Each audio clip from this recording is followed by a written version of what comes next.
ডোরা নানিকে কি গিফট দিল?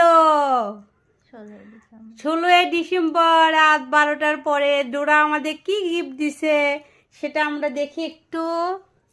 ডোরা পাখি আমাদের কি গিফট দিল? এই যে ডোরার গিফট, এই যে মার্শাল্লাহ মার্শাল্লাহ আলহামদুলিল্লাহ। ডোরা আমাদের 8টা বেবি গিফট দিছে। আমি ডোরাকে কি দিচ্ছি? টিট। আর কি দিব? ডোরাকে আর কি দিব?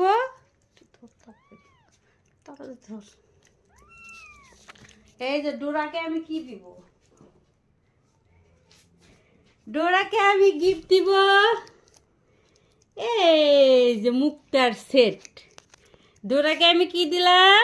মুক্তার সেট। এই যে আপনারা দেখেন, ডোরার নানি ডোরাকে মুক্তার সেট গিফট দিছে।